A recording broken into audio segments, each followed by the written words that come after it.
Senyuman manis anak kecil namanya Alisa Umairah akan kami bawakan seketika nanti. Bagaimana keindahan ini hanya dapat disaksikan hanya dalam tempoh setahun, namun nikmat pelihatan itu tidak lagi menjadi milik Alisa Umairah. Kami akan kongsikan kisah inspirasi pagi ini bersama dengan anda penonton setia kami di MHI. Assalamualaikum, selamat pagi bersama saya Hazrina dan juga Fariha. Ya, dan kita akan kongsikan lebih lanjut berkenaan dengan adik Alisa Umairah, bagaimana sebenarnya insan kecil ini dilahirkan dengan penuh pengharapan ibu bapa, tetapi nanti sebentar saja lagi. Tapi sebelum tu kita nak kongsikan terlebih dahulu apa yang berlaku di negara. Pastinya pagi tadi kita dah pun kita tahu bahawa fenomena air pasang besar ini berlaku di beberapa buah tempat, khususnya di Pelabuhan Kelang dan juga Tanjung Karang, Sabak, Bernam. Jadi kita nak kongsikan sedikit. Mungkin ini amaran, memang telah diberi amaran awal, tetapi kita kena berjaga-jaga. Dan perkongsian kami bawakan ini sebenarnya lebih tertumpulah kepada mereka yang berada di lokaliti yang disebut Fariha tadi. Bukan sahaja di Pelabuhan Kelang, tetapi juga di Tanjung Karang, Kuala Selangor dan Sabak, Bernam ini anda perlu sentiasa peka dengan keadaan di persekitaran anda. Kalau diperlukan untuk bersiap siaga, berpindah dan sebagainya, perlu ikuti sebab kita risau dalam keadaan sekarang di mana cuaca pun tidak menentu. Dan saya pasti bagi anda yang sudah terbiasa dengan fenomena ini perlu tahu apakah langkah seterusnya yang perlu dilakukan demi menjaga keselamatan diri dan keluarga tersayang. Dan fenomena ini sebenarnya bahagian Jawatankuasa Pengurusan Bencana Daerah Kelang telah pun keluarkan satu informasi. Ini ramalan, sedikit ramalan. Kalau kata 18 hari ini kan, air akan naik sehingga 5.8 meter. Dan esok angkanya lebih kurang sama, 5.7, 5.5. Jadi ini antara ramalan. Jadi bila dah ada keluar informasi sebegini, saya rasa ini adalah sebagai kita kata panduan untuk sama-sama kita cakna lah. Janganlah kata tak tahulah, tak ada pemberitahuan. Kalau boleh, siapa yang menonton hari ini tahu kalau ada kawan-kawan, keluarga, saudara mara yang berada di lokasi terbabit, bolehlah sama-sama kita kongsikan sedikit berkenaan dengan informasi ini. Okey, itu berkenaan dengan fenomena air pasang besar. Ini kita nak bawakan lagi sorotan yang sebenarnya kami kongsikan di awal siaran berkenaan dengan insan istimewa adik kecil ini, Alisa Umairah, yang saya lihat kalau kita lah kan sebagai manusia yang diberi kelebihan ini, rasa simpati, rasa sedih, tapi kita nak tahu kisah perjuangan ibu bapa, kekuatan mereka sendiri yang sudah pun berada secara dalam talian. Kita bersama dengan ayahnya, Cik Nur Hisham Abdul Hamid. Assalamualaikum. Waalaikumsalam. Alisa tidur. Tengah tidur sikit. Alah, kesian. Ini memang waktu tidur dia ke, Cik Hisham? Dia tidur dia sekarang. Okey, baiklah. Alisa baru berusia setahun 11 bulan. Kita tadi dah kongsikan sedikit kan bagaimana senyumannya, bagaimana keadaannya. Saya pasti walaupun sekarang ini Alisa kedua belah matanya tidak ada, tetapi dia masih lagi seorang anak yang ceria. Ya, betul. Okay, mungkin boleh ceritakan terlebih dahulu berkenaan dengan Alisa Umairah ini. Bagaimana sebenarnya kalian mendapat tahu bahawa Alisa menghidapi penyakit kanser ataupun barah mata ini?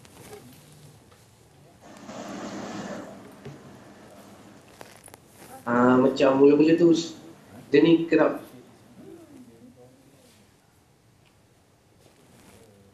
Cik Syam? Maaf Cik Syam, kami tak dapat mendengar perbualan ini. Hello. Ya, okey, teruskan. Bagaimana dapat tahu mula-mula tu? Yang masa mula ni Alisa ni dia kerap busuk mata.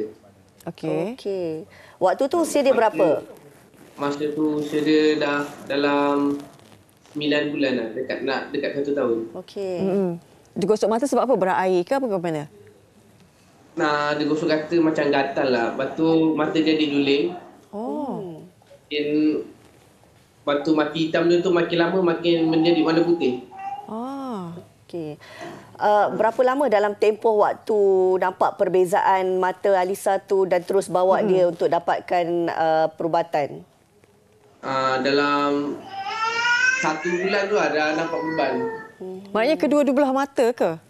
Mata hitam tu jadi putih? Dia kat panggil mama ya. Okey. Pastinya sebab Alisa kan tengah tidur, kan? Okey. Bila keadaan ini berlaku, pada mulanya mungkin sebagai ibu bapa rasa macam pergi masa berair dan sebagainya tu sebelum mata hitam tu menjadi putih, pergi ke klinik terlebih dahulu ke, bagaimana, ada dapat nasihat doktor ke? Saya pergi ke klinik bayar untuk cek mata dia jadi lebam. Lepas cek mata dia lebam tu, klinik bayar tu terus cakap dengan saya, terus pergi ke ofis Asgamat untuk cek rawatan lanjut.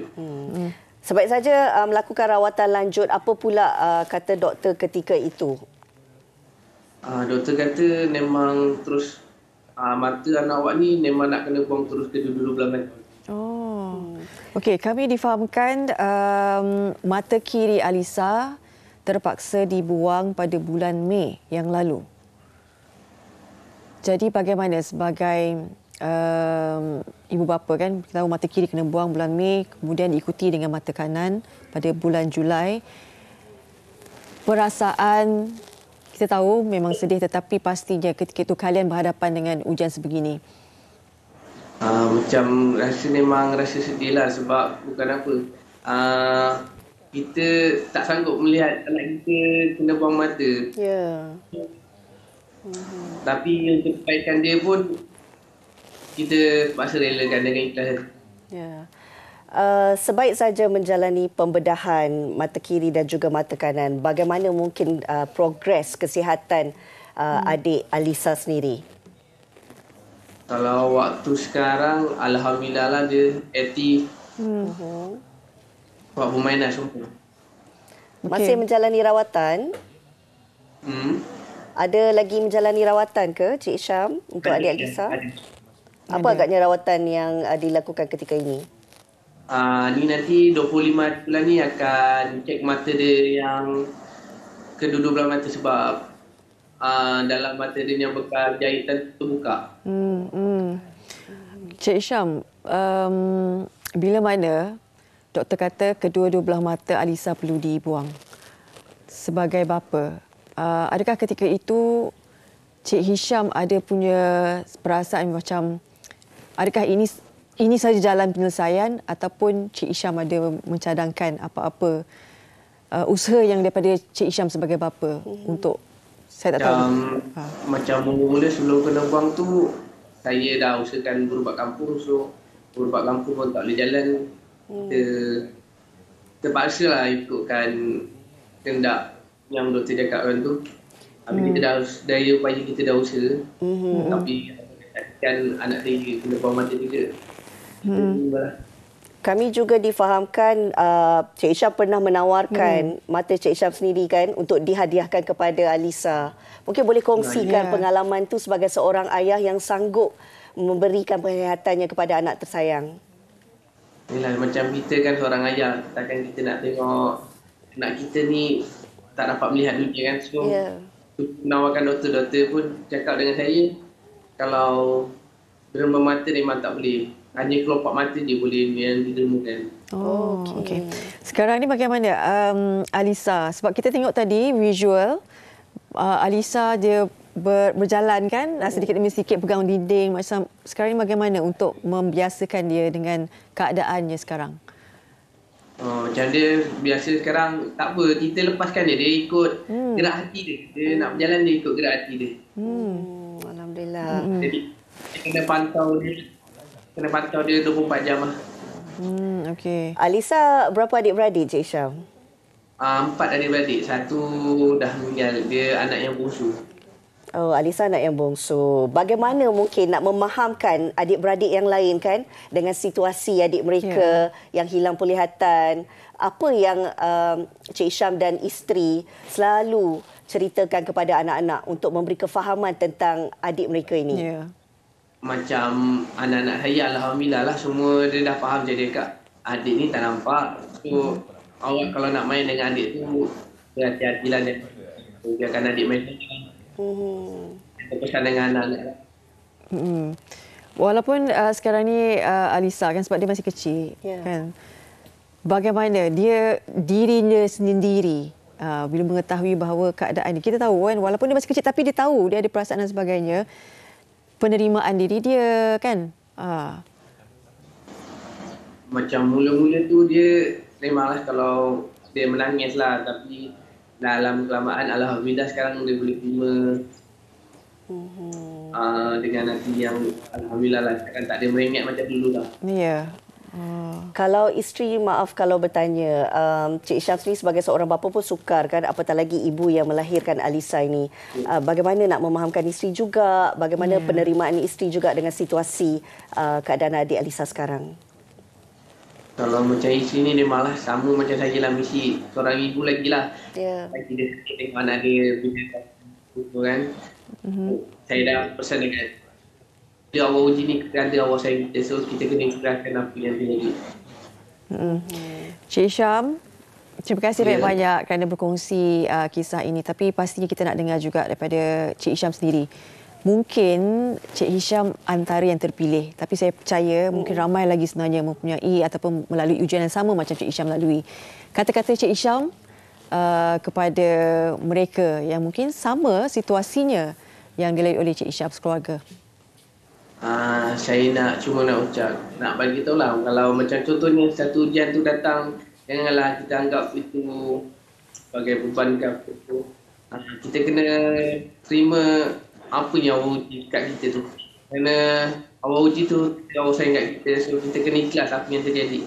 Kalau kita ikhlas dengan satu benda tu, insya-Allah Allah mudahkan urusan itu. Ya, insya-Allah. Terima kasih banyak-banyak. Dan kalau kita lihat perkongsian Cik Syam di laman TikTok sekali, ramai sekali dalam kalangan yang mereka pengikut-pengikutnya memberi kata-kata semangat, kata-kata nasihat. Kami juga di Malaysia hari ini doakan yang baik-baik saja untuk adik Alisa Umaira dan seluruh keluarga Cik Hisham. Mudah-mudahan ada nikmat yang lebih baik yang Allah akan berikan kepada keluarga ini.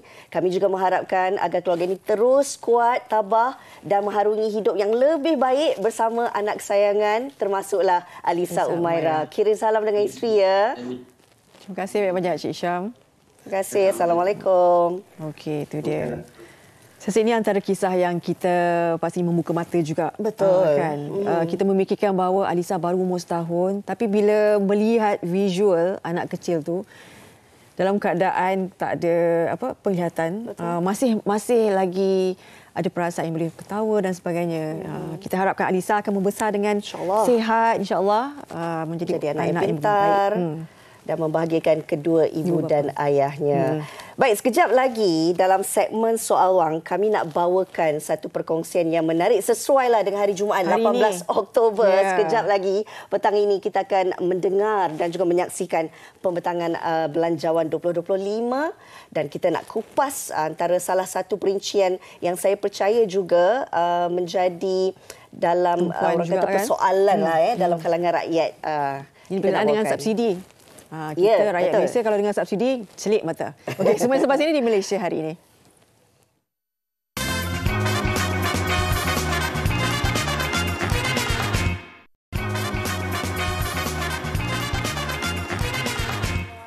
Baik, kembali semula dalam Malaysia hari ini. Kita nak bincangkan berkenaan dengan ini petang ni, jam 4 petang nanti di Parlimen akan berlaku pembentangan Belanjawan 2025 dengan temanya Ekonomi Madani, Negara Makmur, Rakyat Sejahtera.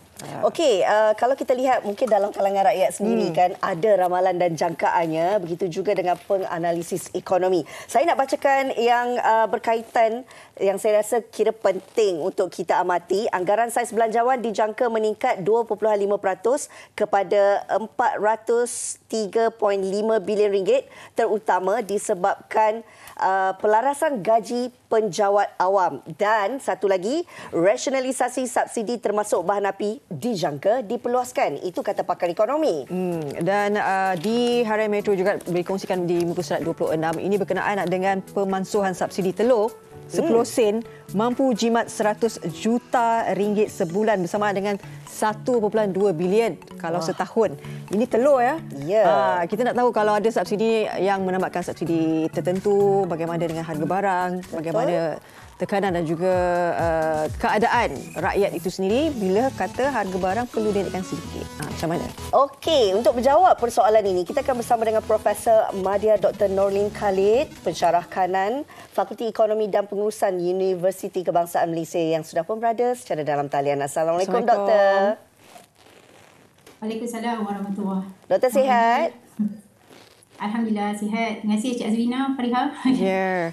Doktor, tadi dah sedikit kita bagi introduksi berkenaan dengan subsidi dalam Belanjawan 2025 yang akan dibentangkan pada petang ini. Bagaimana sebenarnya kita nak sentuh berkenaan dengan rasionalisasi subsidi itu? Kan nak cakap pun macam terbelit sikit. Tapi maksudnya, Doktor, mungkin boleh perjelaskan. Baik, terima kasih Cik Azrina dan Fariha soalan tersebut. Sebelum saya menjawab apa maksud rasionalisasi subsidi, saya jelaskan dulu apa maksud subsidi. Jadi subsidi ialah bantuan kewangan yang disediakan oleh kerajaan kepada rakyat untuk kita kawal harga barang bagi beberapa barang dan keperluan yang asas lah. Dan rasionalisasi subsidi itu pula merujuk kepada proses untuk menyusun semula pemberian subsidi oleh kerajaan supaya dia lebih berkesan, cekap dan disasarkan kepada golongan yang benar-benar memerlukan. Jadi ini bermaksud subsidi itu bukanlah dihapuskan, tetapi subsidi itu akan dialihkan daripada sistem subsidi berpukal yang mana semua orang akan dapat, tetapi kepada sistem yang lebih bersasar, lazimnya untuk membantu golongan M40, B40 yang berpendapatan sederhana atau rendah tadilah, supaya tidak berlaku ketirisan ataupun dalam pengagihan subsidi tadi. Jadi bermaksud bila berlakunya rasionalisasi subsidi, harga barang akan diapungkan dan ditentukan oleh kuasa permintaan dan penawaran. Right. Okey, itu secara dasarnya kita faham tentang maksud rasionalisasi ni, Doktor. Kalau kita lihat, ia sebenarnya sudah pun dilaksanakan oleh kerajaan pada Jun yang lalu tentang pemberian subsidi diesel, pemberian secara bersasar ini. Bagaimana mungkin Doktor boleh kupas sedikit tentang perkembangannya dan juga mungkin dia dapat memberi impak bagi pembentangan Belanjawan 2025 nanti? Ya, isu subsidinya sebenarnya dah berpuluh tahun dah kita bincangkan dan mungkin dalam keadaan fiskal kita sekarang yang mana pendekatan subsidi pukal tu bukan lagi sesuai untuk kita laksanakan. Contohnya macam subsidi ke atas bahan api, petrol, diesel dan elektrik yang mana semua golongan termasuklah golongan yang berpendapatan tinggi tadi dapat. Dan kalau kita lihat secara logiknya, kumpulan B40 ataupun berpendapatan rendah tadi rata-ratanya menaiki motor ataupun kenderaan yang bersisi rendah. Betul. Yang hanya menggunakan subsidi dengan jumlah yang sedikit berbanding dengan kumpulan T20 yang menggunakan kenderaan yang bersisi tinggi seperti bil fire misalnya akan mendapat lebih banyak subsidi ke atas bahan api tersebut. Jadi, adakah wajar ia dilaksanakan? Jawapan saya ya, kerana subsidi pukal tadi akan cenderung memanfaatkan golongan yang tidak memerlukan seperti T20 yang akhirnya menyebabkan ketirisan dalam pemberian subsidi. Jadi antara punca utama kenapa? Sebab kita punya kedudukan fiskal kerajaan telah membelanjakan lebih kurang 223 bilion ataupun 8.9% daripada keseluruhan perbelanjaan mengurus dalam tempoh 10 tahun iaitu 2012 hingga 2022 untuk subsidi. Dan ini akan menyebabkan risiko dari segi kemampanan fiskal dalam jangka masa panjang. Dan kalau kita tadi Cik Farina dan ada maklumkan yang kita punya kerajaan telah mengapungkan sepenuhnya harga bahan diesel tadi dan ia merupakan satu tindakan yang wajarlah sebab kita telah menjimat daripada subsidi tersebut dan kita dapat alihkan kepada golongan yang benar-benar memerlukan yang dapat memberi impak dan kesan pengganda yang lebih tinggi kepada ekonomi dan akhirnya dapat menjimatkan lagi sumber kewangan supaya dapat dilaksanakan lebih berkesan. Okey, kalau tadi doktor kata dapat mengalihkan kan sebab harga apa dan sebagainya. Tadi di Harian Metro kata harga telur dan sebagainya. Adakah ini akan memberi impak kepada kenaikan harga barang? Bagaimana untuk kos sara hidup masyarakat khususnya? Sebab kita tahu sekarang ni pun ramai yang telah bersuara kata dengan tekanan ekonominya, tekanan kos sara hidupnya, kan? Betul. Ya, tidak dapat dinafikan sebenarnya bila kita laksanakan rasionalisasi subsidi tadi sekaligus ia akan memberi impak kepada harga barang dan perkhidmatan dan ditunjukkan oleh kadar inflasi kita lah. Tetapi kalau kita lihat contohnya macam wajaran dalam indeks harga pengguna tadi, bakul dia wajaran bagi elektrik, gas dan bahan api adalah sekitar 21.4% ataupun 1/4 lah daripada bakul keseluruhan indeks harga pengguna. Manakala pengangkutan adalah sekitar 16%. Jadi sekiranya berlaku rasionalisasi subsidi tadi, sudah pasti dia akan menyebabkan sedikit sebanyak inflasi akan meningkat. Tetapi kita kena faham yang ini mungkin akan meningkatkan sedikit kos dalam jangka masa pendek dan kebergantungan secara keadaan yang lebih panjang ke atas subsidi tadi akan menyebabkan kedudukan fiskal kita lemah dan kerajaan perlu yakinkan bahawa inflasi yang meningkat tadi, walaupun subsidi bersasar dilakukan, kumpulan yang mudah terjejas ataupun golongan yang berpendapatan rendah tadi tidaklah terbeban sangat sebab mereka juga akan dibantu oleh kerajaan dengan pemberian tunai langsung seperti kita ada sumbangan tunai rahmah ataupun subsidi bersasar sumbangan asrama yang dapat membantu mereka sedikit sebanyak untuk memenuhi keperluan asas. Jadi rasionalisasi subsidi ini bukanlah terus menghapuskan tetapi kita menyusun semula supaya golongan yang layak dapat lebih banyaklah. Okey. Doktor, sekiranya subsidi akan ditambah lagi dan diberikan secara bersasar kepada golongan yang memerlukan ini untuk mengelakkan ketirisan. Jadi bagaimana sebenarnya kita nak memastikan dalam situasi negara yang berdepan ataupun bergelut dengan keadaan ekonomi sekarang ini, masalah ketirisan ini dapat dihadapi dengan sebaik mungkin? Ya betul. Amat penting sekiranya rasionalisasi subsidi ini dilaksanakan. Pembahagian subsidi yang bersasar tu perlu dilakukan supaya tidak lagi ketirisan berlaku lah. Jadi dalam mengenangani kos sara hidup tadi, kerajaan boleh memfokus kepada penambahan pendapatan yang boleh meningkatkan pendapatan rakyat seperti yang telah dibuat sebelum ni. Misalnya kita ada insentif pekerjaan, inisiatif pendapatan rakyat dan kerajaan juga boleh menambah baik sokongan sosial lah seperti sumbangan tunai rahmah dan skim perlindungan sosial untuk membantu golongan M40 dan B40.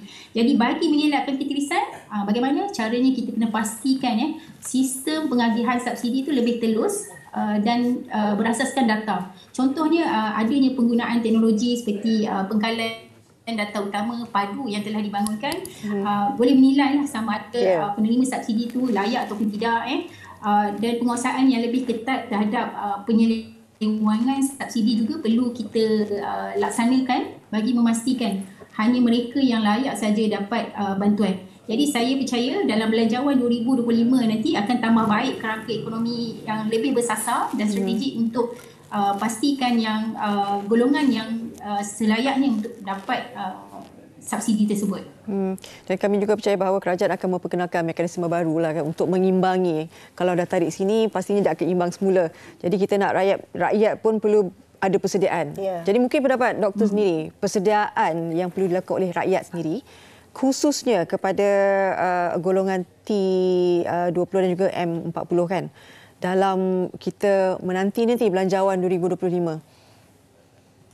Okey, terima kasih soalan tu. Saya rasa saya pun kena fikir banyak kali nak jawab soalan ni sebab saya rasa saya pun akan salah satu orang yang akan terkesan nanti. Okey, baik. Kalau kita bercakap tentang golongan T20 M40 ni, memang kita kena bersedialah menghadapi pengurangan subsidi. Kita juga kena memahami langkah ni adalah diambil untuk kelestarian fiskal kita. Dan bagi M40, B40, kita boleh cuba untuk cari langkah-langkah untuk mengurangkan kesan kos sara hidup seperti kita semak semula perbelanjaan, mencari alternatif yang lebih kos efektif, bagaimana kita nak mengurangkan kos dari segi penggunaan bahan api. Jadi kerajaan tadi juga perlu menyediakan satu insentif ataupun sokongan bagi membantu peralihan ni lah. Dan kalau kita lihat juga golongan T20 adalah golongan yang paling banyak berbelanja kan, yang dapat meningkatkan penggunaan dan permintaan aggregate. Jadi kalau berlakunya rasionalisasi subsidi ni, sedikit sebanyak dia akan menyaksikan penurunan ketara dalam tingkat perbelanjaan utama yang mungkin akan sedikit sebanyak akan mengganggu pertumbuhan aggregate kita. Jadi bagi golongan T20, saya rasa kita kena bersedia kerana kita perlu mencari alternatif dan bagaimana untuk mengurangkan kos lah. Dan supaya dapat mengelakkan kita daripada terkesan daripada peningkatan kos akibat daripada rasionalisasi subsidi tadi. Baik, perlu ada persediaan yang saya kira lebih teliti lah dalam kalangan mereka yang berada dalam kelompok tersebut. Di akhir perbincangan ini, doktor mungkin juga boleh berikan sudut pandangan doktor sendirilah berkenaan dengan ramalan jangkaan belanjawan 2025 ini. Kalau kita lihat rata-rata penganalisis ekonomi memang memberi tumpuan kepada pemberian subsidi ini. Apa pula pandangan doktor? Okey, secara umum saya lihat belanjawan 2025 ini sebagai satu peluang untuk kita kukuhkan lagi asas ekonomi. Di samping kita untuk pastikan kesejahteraan rakyat tu terpelihara. Dan harapan saya supaya belanjawan yang kerajaan akan perkenalkan akan seimbang di antara bandar dan luar bandar. Dan juga dalam masa yang sama dapat merangsang pertumbuhan ekonomi yang juga dapat dipindahkan dalam bentuk perlindungan sosial yang kukuh kepada golongan pendapatan rendah dan sederhana tadi. Jadi ini selaraslah dengan kerangka ekonomi madani itu sendiri yang mana cuba untuk meningkatkan ceiling dan lantai. Dan dari sudut perlindungan sosial, saya berharap yang belanjawan 2025 ni akan memperluaskan jaringan perlindungan kepada golongan B40 dan M40, terutamanya dari segi skim bantuan kewangan yang bersasar. Mungkin boleh diberi dalam bentuk pelaburan dalam infrastruktur dan perumahan mampu milik yang mana akan dapat mengurangkan tekanan ke atas kos perumahan yang menjadi satu faktor utama dalam peningkatan kos sara hidup terutamanya di kawasan bandar. Jadi saya berharap jaringan keselamatan sosial cukup kuat untuk membantu golongan yang terkesan dan begitu juga peningkatan kos sara hidup terutamanya di kawasan bandar juga memerlukan tindakan segera dan saya harap kerajaan akan memperkenalkan lebih banyak inisiatif untuk membantu golongan ini untuk meningkatkan kualiti hidup mereka. Baik. Terima kasih banyak-banyak Profesor Madya Dr. Noordin Khalid, merupakan pensyarah kanan Fakulti Ekonomi dan Pengurusan Universiti Kebangsaan Malaysia. Kita sama-sama nantikan bagaimana belanjawan yang akan dibentangkan di Parlimen pada jam 4 petang ini oleh PMX kita. Ini merupakan belanjawan yang ketiga oleh Kerajaan Madani. Jadi terima kasih banyak-banyak sekali lagi doktor. Sama-sama. Terima kasih MHI. Terima kasih. Assalamualaikum. Itu dia, kita berharapkan jugalah agar belanjawan 2025 ini dia dapat mengimbangi dasar fiskal negara dan juga menambahkan perbelanjaan dan pembangunan negara. Baik, kita nak berehat seketika. Sekembalinya nanti Hazrina akan berbual berkenaan dengan MIH. Megatrends. Nanti kata MHI pula. MIH Megatrends 2024.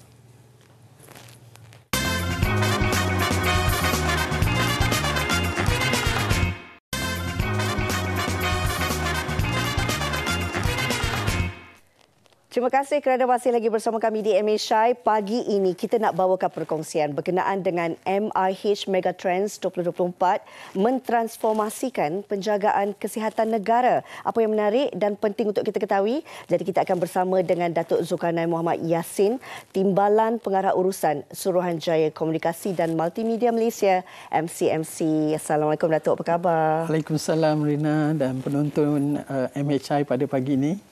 Okey, Datuk, ini dia. Kita nak bawakan berkenaan dengan Malaysia International Healthcare MIH Megatrends 2024. Apa yang boleh kita kongsikan kepada penonton? Kenapa ia begitu penting untuk masa depan negara, Datuk? Okey, bila bercakap tentang transformasi penjagaan kesihatan negara, kenapa MCMC pegang sebagai pengawal selia industri komunikasi terlibat. Jadi apabila kita bercakap tentang transformasi, ia melibatkan proses pendigitalan perkhidmatan kesihatan itu sendiri. Jadi ini julung-julung kali diadakan dalam negara kita dan kami amat berbangga kerana telah dipilih oleh Kementerian Kesihatan Malaysia dan juga KPJ Healthcare untuk bersama-sama menjadi rakan kongsi dalam acara ini.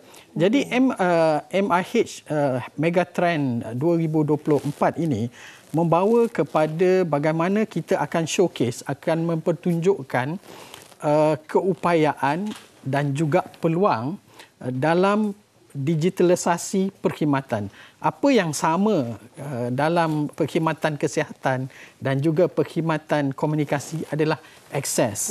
Jadi dalam dua-dua perkhidmatan ni ada jurang. Dan bagaimana proses digitalisasi melalui teknologi komunikasi dapat merapatkan jurang akses kepada perkhidmatan kesihatan. Dan apa yang kita bawa pada kali ini untuk julung kalinya adalah beberapa aspek yang penting. Yang pertama, ia melibatkan peserta antarabangsa iaitu daripada British High Commissioner, Australian Trade dan juga US Trade. Dan kalau kita lihat, bukan saja kita membawakan proses digitalisasi perkhidmatan kesihatan itu, tetapi juga membawa peluang-peluang dari segi pemain-pemain industri untuk mendapatkan pelaburan. Jadi apabila kita bercakap tentang perkhidmatan kesihatan ini, kita bukan melihat setakat hospital. Kita melihat secara keseluruhan ekosistem perkhidmatan itu sendiri. Ia termasuklah juga klinik-klinik kesihatan, klinik-klinik perubatan swasta dan juga aspek-aspek farmasi. Jadi ini kalau kita lihat, satu aspek adalah untuk industri pemberian perkhidmatan kesihatan, juga untuk pemain industri mendapatkan dana untuk melabur dalam smart hospital sebagai contoh. Tetapi kita tidak juga lupakan kepada PMKS yang terlibat dalam bidang perkhidmatan kesihatan ini. Baik, kita nak tahu juga sejauh mana teknologi 5G dan pembangunan hospital pintar ini akan mengubah cara penjagaan kesihatan di Malaysia, terutama mereka komuniti yang berada di luar bandar supaya mendapat layanan yang sama rata. Kita melihat bahawa ini adalah peluang yang terbaik bagaimana kita boleh gabungkan teknologi untuk membangunkan aplikasi yang berkaitan dengan penjagaan kesihatan. Penjagaan kesihatan tidak semestinya hospital saja, tetapi sebagai contoh post-surgery, non-communicable diseases, itu juga penjagaan kesihatan yang penting. Dan apabila kita bercakap tentang penduduk luar bandar, kalau mereka terpaksa mengeluarkan perbelanjaan yang besar, bukan saja untuk mendapatkan pergi ke klinik, itu satu. Mungkin kos pengangkutannya. Jadi melalui capaian teknologi dan proses digitalisasi, sebagai contoh untuk mudah ambil tekanan darah dan sebagainya boleh dibuat secara dalam maya. Dan rekod juga boleh dipindahkan secara digital. Dan juga selain daripada itu, proses konsultasi melalui maya juga boleh dilaksanakan. Biasa kita mesyuarat secara maya, tetapi dalam aspek yang lebih luas, dalam aspek penjagaan kesihatan, bagaimana tele perubatan boleh kita bawa kepada rakyat di luar bandar. Memang sangat menarik itu, Dato'. Okey, kita juga nak tahu apakah antara manfaat yang boleh dinikmati oleh pengunjung-pengunjung yang menyertai MIH Megatrends 2024 ini. Tadi saya sebut banyak kepada pemain industri. Sebenarnya program kita ni juga melibatkan rakyat, sebab kita ada bawa influencer seperti Dr. Kamala, Khairul Aming juga akan datang, Didi and Friend pun akan hadir. Jadi kita melihat secara keterangkuman itu ada juga untuk rakyat. Dan di pavilion MC kita ada segmen untuk berlatih ataupun bersenam, dan juga ada juga jualan-jualan gadget yang berkaitan dengan kesihatan dan juga barang-barang penjagaan kesihatan ada disediakan. Dan kami sediakan pengangkutan, termasuk juga ada jugalah makan minumnya disediakan di situ untuk pengunjung semua. Jadi saya jemput untuk semua supaya dapat hadir ke acara ini pada 25 hingga 27 Oktober. Di mana tu, Dato'? Di KL Convention Center. Okey, baik. Bagi anda semua, kalau ada kelapangan, jom ramai-ramai kita meriahkan MIH Megatrends 2024 dalam mentransformasikan penjagaan kesihatan negara 25 hingga 27 Oktober ini. Sekali lagi terima kasih. Saya nak ucapkan kepada Datuk Zulkarnain Muhammad Yassin, Timbalan Pengarah Urusan Suruhanjaya Komunikasi dan Multimedia Malaysia MCMC, bersama kita memberikan pencerahan dan juga penerangan berkenaan dengan MIH Megatrends 2024 ini. Terima kasih, Datuk. Terima kasih. Kita nak berehat seketika selepas ini bersama dengan Fariha untuk Saham Akhirat Anda.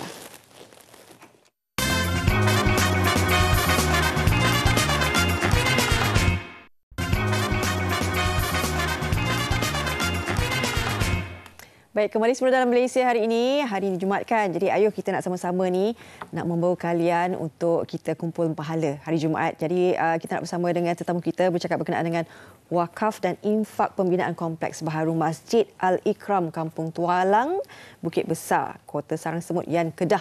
Kita nak perkenalkan Ustaz Hanafiah Malik, merupakan Duta Pembinaan Kompleks Baharu Masjid Jami Al-Ikram di Yan Kedah. Assalamualaikum Ustaz. Waalaikumsalam warahmatullahi wabarakatuh. Ustaz sihat ya Ustaz ya? Alhamdulillah hidup Ustaz. lagi. Ya Allah, amin. Moga panjang usia, murah rezeki, kesihatan Amin, baik. amin. Berkenaan dengan wakaf dan infak ni Ustaz, kita nak kongsikan juga kepada penonton Malaysia hari ini, sebab kita kalau boleh biarlah lebih ramai untuk kita merealisasikan pembinaan masjid ni kan. Benar. Mungkin boleh cerita sikit berkenaan dengan latar belakang kompleks Masjid Al-Ikram Kampung Tualang.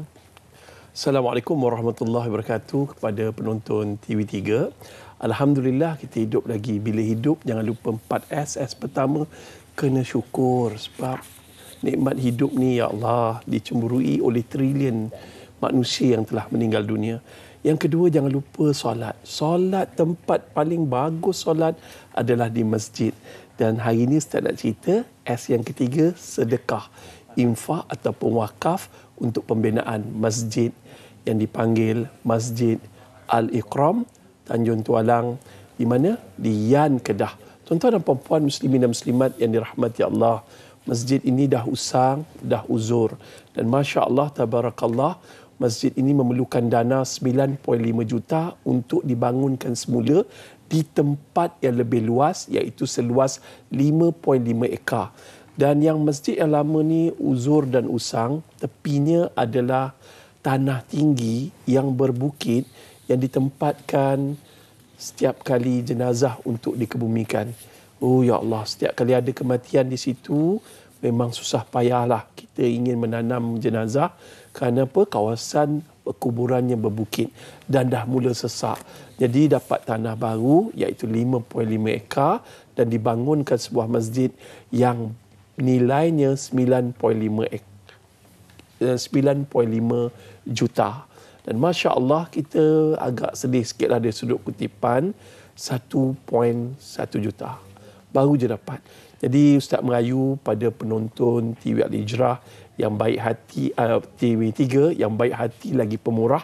Jom pujuk hati kita, kalau boleh pagi ni kita berinfak tak banyak sedikit untuk pembinaan Masjid Al-Ikram ini.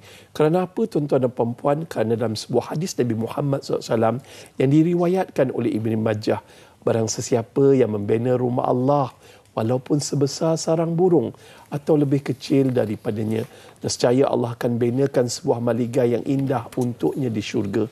Tuan-tuan dan puan-puan, masjid ini ya Allah dah usang, dah uzur. Setiap kali solat jemaah melempah ruah, terutamanya solat Jumaat dan juga solat Aidilfitri dan Adha.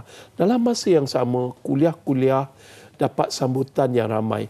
Penduduk semakin hari semakin padat di kawasan tersebut. Jadi pembinaan masjid baru ni amat diperlukan. Jadi tuan-tuan, bagi founder-founder produk yang kaya raya, yang asyik tukar kereta melancong sini sana, apa salah kita berinfak untuk pembinaan rumah Allah? Dalam hadis riwayat Imam Muslim, barang sesiapa yang membina masjid, nescaya Allah akan bina binaan seumpamanya di syurga.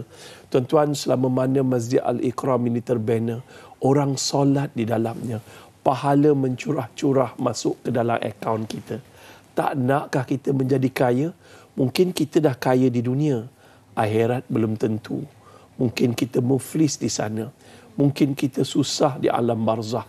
Jom pujuk hati kita tuan-tuan dan puan-puan muslimin dan muslimat, Berinfak sekarang, berinfak segera. Kerana apa? Selagi kita masih bernyawa, selagi itu kita boleh berinfak. Dalam hadis Nabi Muhammad SAW yang bermaksud, bila mati anak Adam terputus segala amalan kecuali 3 perkara. Pertama, sedekah jariah. Kenapa tunggu mati baru nak bersedekah? Dirakam dalam surah Al-Munafikun ayat 10. Mereka yang mati merayu pada Allah, andainya kau tangguhkan kematianku ya Allah, aku ingin bersedekah. Kenapa dah mati baru menyesal? Kita hidup ni tuan-tuan, jangan simpan banyak sangat duit. Takut bila kita mati, duit itu akan direbut oleh anak-anak. Jadi yang kedua, bila mati anak Adam terputus segala macam, ilmu yang bermanfaat. Didik anak-anak kita dengan bersedekah pada hari Jumaat ni. Jom sedekah, sedekah untuk masjid, sedekah untuk ni, insya-Allah pahalanya mencurah-curah. Dan yang ketiga, doa anak yang soleh. Kebanyakan anak-anak kalau nak jadi anak yang soleh, jom kita sedekah untuk pembinaan masjid. Wakaf untuk arwah ibu dan ayah kita yang telah meninggal dunia. Ada ibu dan ayah kita sedang diseksa di alam barzah, sedang menanti doa dan sedekah daripada kita. Apa salah daripada harta pusaka yang kita rebut, kita gaduh bawa ke mahkamah tu, kita sedekahkan untuk siapa? Untuk arwah ibu dan ayah kita dengan pembinaan Masjid Al-Ikram. Rebut peluang ni tuan-tuan. Sekarang nombor akaun dah tertera, nombor telefon dah ada, barcode dah tersedia. Rebut peluang ni sementara kita masih bernyawa. Ini bukan skamer, ini kempen yang nyata. Ustaz doakan mereka yang menyumbang pada pagi ini, Allah kurniakan syurga sekeluarga. Wallahu a'lam. Okey, moga-moga apa yang kita berlakukan ni adalah untuk kita di sana nanti Ustaz. Jangan kita muflis di sana Ustaz. Benar. Terima kasih banyak-banyak Ustaz di atas perkongsian ini. Sama-sama kita hulurkan sumbangan untuk wakaf dan infak pembinaan kompleks baharu Masjid Jami Al-Ikram Kampung Tualang di Bukit Besar, Kota Sarang Semut Yan, Kedah. Baru ada 1.1 juta Ustaz. Banyak lagi tu nak pergi tu. Harap-harap hari ini ramai yang akan menyumbang kepada pembinaan ini nanti. Terima kasih kembali kepada Ustaz Hanafiah Malik, merupakan Duta Pembinaan Kompleks Baru Masjid Jami Al-Ikram Kampung Tualan yang Kedah di atas perkongsian ini. Baik, kita nak terus bersama dengan Hazrina Kasim. Terima kasih Fariha. Ini sesuatu yang istimewa kami nak bawakan berkenaan dengan program Pediasure Grow to Great musim ketiga. Ia merupakan satu inisiatif oleh Abbott dan Kelab Bola Sepak Real Madrid menampilkan dokuseri pada setiap hari Ahad jam 7.30 malam di TV3. Ia bermanfaat untuk mendidik rakyat Malaysia menjadi lebih peka mengenai keperluan nutrisi untuk membantu meningkatkan prestasi tumbesaran. Jom saksikan perjalanan hebat 14 bintang bola sepak. Adakah mereka mampu mengatasi cabaran pemakanan di episod 3? Saksikan Ahad ini jam 7.30 malam di TV3. Itu hari Ahad. Hari ini jangan lupa Belanjawan 2025 oleh Kerajaan Madani kita kan. Jam 4 petang. 4 petang nanti. Tengok ke depan tu, dengar. Kalau kawan ajak borak, jangan borak. Okey? Okey, kita dah sampai ke penghujung siaran. Terima kasih kepada anda semua yang bersama kami. Mudah-mudahan hari ini dapat memberi kecaknaan ilmu kepada semua. Hari Isnin, apa lagi? Kita nak kupaslah pasca Belanjawan 2025. Baik, jaga diri bagi mereka yang akan merancang bercuti hujung minggu ini. Jaga keselamatan juga ya.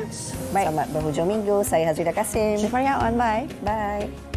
Berketurunan dalam peperangan, diusir dari halaman sendiri.